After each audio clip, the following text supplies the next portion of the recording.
En la penumbra de la clínica, Mike enfrenta el umbral de su pasado, con la presencia inquietante de voces y el eco de un reto. Se debate entre la nostalgia y la desconocida realidad de su sueño fundado. ¿Continuará su camino o dejará que el miedo escriba su final? Descubre en el capítulo 2, donde las sombras se alargan y los secretos se preparan para ser desvelados. Más fácil decirlo que hacerlo. Llegó a la clínica, pero no podía entrar. No tenía llaves y, si llamaba a la directora, levantaría la liebre. Además, quería hacerlo solo. Aquello se había empezado a convertir en un día sentimental. ¿Quién más tenía llaves? Los médicos, claro, pero no los conocía. Chris Wells, que empezó con él en aquella clínica, se encargaba de contratarlos, así como Jill Claiborne, la recepcionista de entonces, se encargaba de las enfermeras. Tampoco podía llamarlos a ellos. Demasiado preguntas. Los dos sabían que quería vender aquel sitio y los dos se habían opuesto. No entendían que en el mundo de los negocios no había sitio para la nostalgia. Recordó que tenía contratada una empresa de seguridad de 24 horas. Tras identificarse, consiguió que el jefe fuera para allá y le diera las llaves. Al preguntarle si Karen había dado ya a luz, Mike murmuró algo ambiguo porque no tenía ni idea de quién era aquella mujer y se dio cuenta de lo ajeno que estaba a todo. Su hija prefería quedarse en el colegio a hacer planes aburridos con él, y no sabía el nombre de sus pacientes ni de sus empleados. Llegó a la clínica, el mismo centro comercial que cuando la abrió seguía allí, pero estaba viejo y destartalado. Como era domingo, además estaba vacío. Allí seguía la farmacia donde trabajaba Lauren cuando la conoció. Ella había compartido su ilusión por abrir la clínica. Habría sido solo un medio para llegar a un fin. Aprendió la verja y entró. Estaba silencioso y oscuro. Arrugó el ceño al ver que, en el local comercial de la clínica, donde había una cafetería, habían puesto una librería para adultos que no solo vendía libros. En una clínica a la que iban niños, por segunda vez aquella mañana, sintió que había perdido el control de aquel lugar. Aquello lo enfureció y sopeló la idea de olvidarse de la clínica e irse. No, había decidido visitarla y lo iba a hacer. Tomó nota mental de averiguar quién había concedido el permiso para alquilar el local a un negocio así. Estaba metiendo la llave en la cerradura cuando oyó voces. Era muy normal que los drogodependientes entraran en las clínicas en busca de cualquier cosa que se pudieran tomar. La cerradura no estaba forzada. Abrió la puerta unos milímetros y recordó lo que le habían dicho en la empresa de seguridad. La puerta principal y la trasera estaban conectadas por separado. Eso quería decir que tenía 30 segundos para desconectar la alarma antes de que saltara. Pensó que, si agotaba el tiempo y la dejaba saltar, el ladrón se asustaría y huiría. Así no tendría que enfrentarse a él. Tras un minuto, la alarma no había sonado.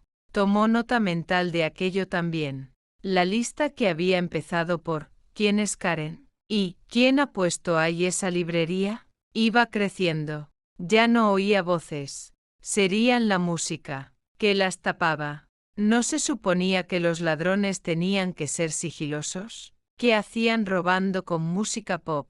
Abrió la puerta de par en par y, bien arrimado a la pared, como había visto hacer en las películas por si el delincuente tiene una pistola. Avanzó por el pasillo. No tenía una pistola, sino un rodillo de pintar. Se apartó de la pared encantado de que el aprendiz de pintor, a juzgar por su tamaño y la cantidad de pintura que había en el suelo, estuviera de espaldas y no hubiera visto su cobardía. Buenos días, saludó.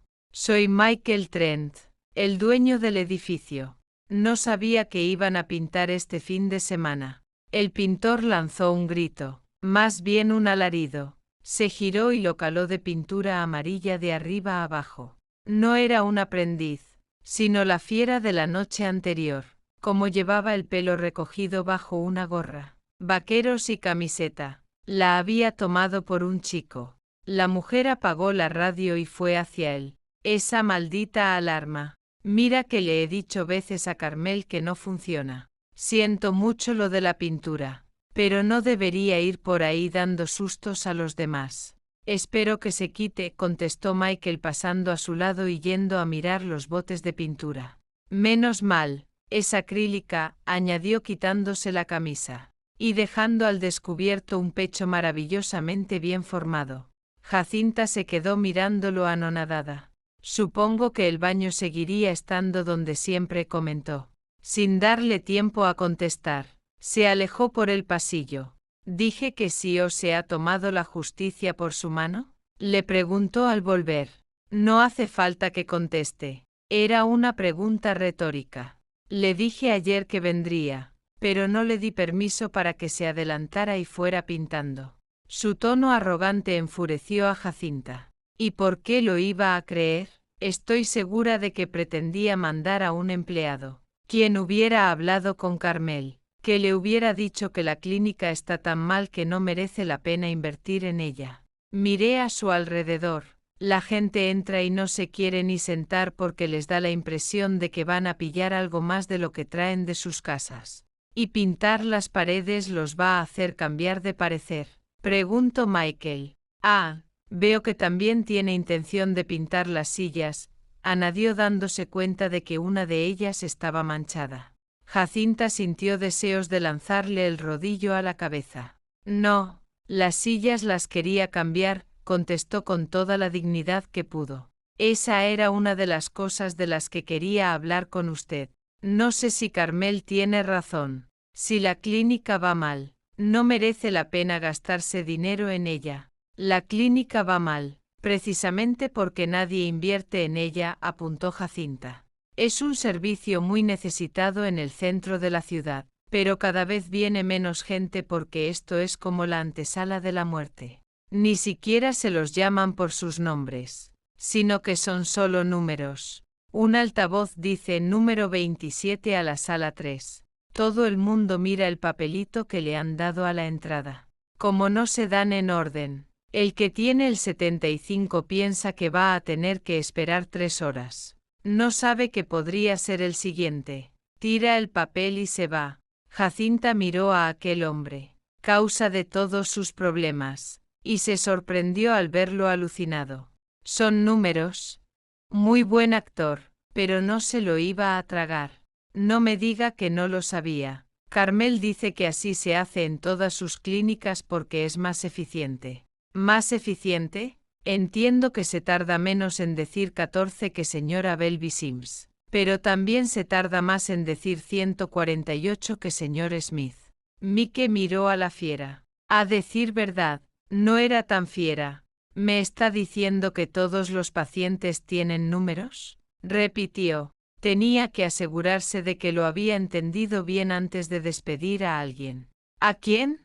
¿A la directora? ¿A Berry? ¿A él mismo? Por estar demasiado metido en los nuevos proyectos y haberse olvidado de los antiguos. Sí, se supone que es más eficiente, repitió Jacinta. Más calmada. Mike se sentó. Se dio cuenta de que lo había hecho sobre una silla manchada de gotas de pintura. ¿Pero qué le iba a hacer? No se podía quitar los pantalones, como había hecho con la camisa. Siéntese, le dijo a Jacinta mostrándole una silla limpia. Para empezar, ¿quién es usted y qué le importa si la clínica funciona o no? Jacinta arrugó el ceño, se sentó y se volvió a levantar. No es para tanto, le dijo él haciendo ella sonreír. No es por mancharme. Es que tengo que terminar el bote abierto o la pintura se echará a perder. ¿Le importa que hablemos mientras trabajo? Mike asintió encandilado por su sonrisa. ¿Tenía pensado terminarlo hoy? Preguntó mirando la enorme pared. Lo digo porque no creo que dejarlo a medias sea bueno para los pacientes. Jacinta lo miró de reojo. El comentario no le había hecho ninguna gracia. Sí. Lo voy a terminar hoy, contestó. Si tiene otra brocha. Si quiere, la ayudo. El ofrecimiento debería haberla pillado completamente por sorpresa. porque se le fue el rodillo y pintó una franja diagonal amarilla sobre el verde viejo y polvoriento. No puede pintar, exclamó. ¿Se refería a que no sabía o a que no quería que se manchara las manos? Claro que puedo y, de hecho, lo voy a hacer, para que lo sepa. Pinté la clínica antes de abrirla. La pinté de verde, pero no era este, sino uno mucho más bonito. Elegí el verde porque había leído un informe psicológico en el que se aseguraba que era relajante. Cruzó la habitación, tomó una brocha y una lata pequeña de pintura, y se dispuso a pintar las partes más altas. ¿Y la escalera? No hay, contestó Jacinta. ¿Y cómo pensaba pintar la parte que llega al techo? Subiéndome en una silla encima de una mesa, contestó ella con aplomo. Usted es más alto, así que le valdrá con subirse a la silla. Mike se dio cuenta de lo ridículo de la situación. Estaba en su clínica, en su sala de espera, y una fiera le estaba dando órdenes. Sin embargo, puso papel de periódico sobre la silla y se subió, dispuesto a demostrarle lo bien que se le daba pintar paredes. Dicho y hecho, mojó la brocha en la pintura y se puso manos a la obra. Dígame, Jacinta, a la que no le gusta que la llamen Jessie, porque es asunto suyo si la clínica está pintada de verde, de amarillo o se cae abajo. No contestó, así que la miró. Estaba sacudiendo la cabeza, como si su presencia o su persona la sacaran de quicio. No tiene ni idea de quién soy, ¿verdad? ¿Cuántos empleados tiene? Mike se encogió de hombros y negó. Me lo temía. Para que se entere. Trabajo para usted. De hecho, tengo hasta un número. Soy el 472, dijo Jacinta sin dejar de pintar su pared. -472, repitió Mike. Imposible. No sé exactamente cuántos empleados tengo, pero, desde luego, no son 400 y pico. No, yo tampoco lo creo, apuntó ella haciéndolo apretar los dientes. Supongo que la numeración no va en orden. Como aquí. Mike recordó que Paul le había comentado algo de un nuevo sistema para organizar los sueldos, pero no recordaba nada de numerar a los empleados. Bueno, en cualquier caso, esa no es la cuestión, dijo. Da igual cuál sea su número. No puede ponerse a pintar las paredes sin permiso. Jacinta se giró y sonrió burlona. Bueno, ¿cómo me está ayudando?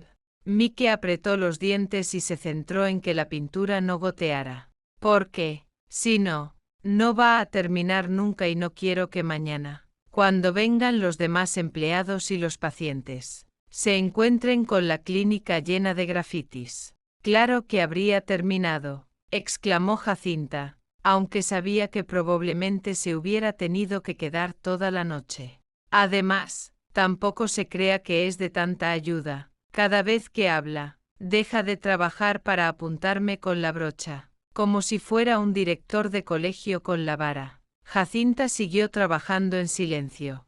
Estaba claro que no le debía de haber gustado su comentario. Da igual, la iba a despedir de todas formas, así que era un buen momento para soltarle unas cuantas verdades más. Pero no le dio tiempo. Los directores ya no utilizan varas. Se han pasado a los arcos, bromeó Mike. Sabía que no era la conversación que debería estar teniendo con ella. Debería preguntarle exactamente quién era y quién se creía para estar pintando su clínica. Pero llevaba unos vaqueros que le marcaban el trasero y cada vez que alzaba el brazo para pintar se le subía la blusa un poco. No era lo más sexy del mundo, pero distraía. Volvió a intentarlo. ¿Le importaría aclararme qué hace usted en todo esto? ¿Quién le ha dado permiso para pintar la clínica? Creí que usted, contestó ella sin dejar de pintar. Sabía que no era cierto. No exactamente, pero sí colara. Mike recordó que le había comentado algo de pintar, pero no recordaba si le había contestado que sí o que no. En cualquier caso, ¿por qué lo estaba haciendo ella? Volvió a distraerse con los vaqueros y la blusa. Avergonzado, le preguntó por qué. porque trabajo aquí y creo que esta clínica merece la pena. El problema es que la han dejado morir. O la han matado, contestó ella girándose para ver si tenía expresión de culpabilidad. Pero no, más bien estaba impresionado, alucinado. ¿Cuánto tiempo haría que había perdido el control sobre la clínica? ¿Habría sido con el proyecto de la página web o ya antes, cuando se había puesto a investigar en otros sectores intentando volver a sentir la emoción? La misma emoción que sintió cuando abrió Abbott Road, volver allí y encontrarse con que los pacientes tenían números. No sabía por qué, pero sentía que era importante que aquella mujer no se diera cuenta de su desconcierto. ¿Cuál es su puesto aquí? Soy miembro del equipo médico. ¿Es usted enfermera? Aquí no hay enfermeras, le espetó la fiera. En las clínicas Trent, se las llama personal médico asociado. No, no soy enfermera. Como veo que no lo sabe, le diré que los que tenemos números que empiezan por 400 somos médicos. Me parece democrático. Si los pacientes tienen números, ¿por qué íbamos a ser nosotros diferentes? Mike fue a decir algo, pero la fiera había tomado carrerilla. Supongo que es más fácil despedir al número 220 que a Mary Smith, que podría tener 3 hijos. Los números no tienen hijos. Claro. Mike bajó de la silla y fue hacia ella. Si no le gusta trabajar para nosotros, ¿por qué no se va? Le espetó harto. Lo de los números es por una cuestión de contabilidad. Seguro, nuestro departamento de recursos humanos ha ganado varios premios por su gestión. Claro, porque dejan fuera el elemento humano, murmuró Jacinta. Es la mejor forma de recortar gastos. Y no me voy. No pienso irme, añadió con valentía. No hasta que deje este sitio como debería estar, como estaría cuando usted lo abriera, antes de que la prioridad de su vida fuera ganar dinero en lugar de ayudar a los demás. Se había pasado y lo sabía. Perdón, no debería haber dicho eso. Mike volvió a su silla y se puso a pintar enfadado. Decidió despedirla. Sí, eso. Llamaría a Chris y le diría que despidiera al número 472. Todo menos mostrarle su ira. No podía permitir que la fiera se diera cuenta de que había dado en el blanco. Se bajó de la silla y la movió hacia un lado para seguir pintando. Al cabo de un rato, repitió la operación. Aquella vez, debía cruzar hacia el otro lado a través de la moqueta. Así que había que levantar la silla. Lo estaba haciendo bastante bien, teniendo en cuenta que llevaba la lata de pintura y la brocha en la otra mano cuando se le resbaló. Antes de que le diera, sabía exactamente dónde le iba a dar y lo que iba a pasar. Oyó un grito atroz. Seguramente había sido él. La lata salió volando por los aires y la pintura cayó sobre la moqueta. Daba igual. Lo único importante era que aquel dolor parara. Jacinta corrió a su lado y se arrodilló junto a él. ¿Qué le ha pasado? El corazón. ¿Qué le duele? Mike no contestó y no se soltó el zapato. Bajo ningún concepto se lo iba a quitar. Bajo ningún concepto iba a dejar que nadie le tocara el pie. Y menos el dedo. Podría estar roto, apuntó Jacinta. Deje de comportarse como un niño pequeño y déjeme que se lo mire, añadió intentando quitarle el zapato. No, gritó retorciéndose. Dio igual. Jacinta consiguió meter la mano y retirar las suyas. Le quitó el zapato y se puso a inspeccionarle el pie. Parece gouta, dijo. ¿Gouta? Imposible. Eso solo lo tienen los viejos y los borrachos. Yo soy un hombre sano y todavía no he cumplido los 40. No tengo gouta. Lo que tengo es un uñero. Claro que. ¿Qué sabrá usted? Mucho. Ya le he dicho que soy médico. Menudo médico está usted, que no sabe la diferencia entre gota y un ungueal, murmuró mientras Jacinta le ponía el pie sobre un cojín. Tiene la una mal. Estamos de acuerdo. Pero la infección que hay alrededor no tiene nada que ver con ella. Es gota, insistió alejándose. Mike se echó hacia adelante y se tocó el dedo, que estaba hinchado y rojo. Tómelo. Levantó la mirada y se encontró a la fiera con 2 comprimidos. No es arsénico, lo tranquilizó. Es colchicina, añadió nombrando el medicamento que se solía prescribir para la gota. Mike aceptó las pastillas y el vaso de agua de mala gana. Es imposible que tenga gota. Soy joven y vigilo mi alimentación. Es genético, no por la dieta. Pasa de generación a generación a través de los genes maternos, le explicó. Hágase unos análisis y verá cómo tiene el ácido úrico. Yo le aconsejo que se tome lo que le acabo de dar. Si se le pasa, es gota. Si no, tiene una buena infección a causa del ungueal y, probablemente, tendrán que amputarle el dedo. ¡Qué exagerada! Él también era médico y sabía que los antibióticos bastaban para curar una infección, aunque hubiera llegado al hueso. ¿Cómo ha podido ser? Si tenía mal el dedo y está agotado, por ejemplo, de pasarse los días contando cuánto dinero tiene. Los cristales de ácido úrico han ido a la zona del cuerpo más desprotegida, al ungueal. La explicación era buena, pero el comentario sobre el dinero estaba fuera de tono. Le recuerdo que con ese dinero se paga su sueldo, una unidad infantil de cuidados intensivos, varios orfanatos y vive una plantilla entera de empleados y sus familias. Habría estado bien saber cuántas familias exactamente, pero la verdad era que no sabía el número total. Números se había convertido en un tema recurrente entre ellos. Era imposible que llamaran a los pacientes por un número. Aquella mujer se había equivocado.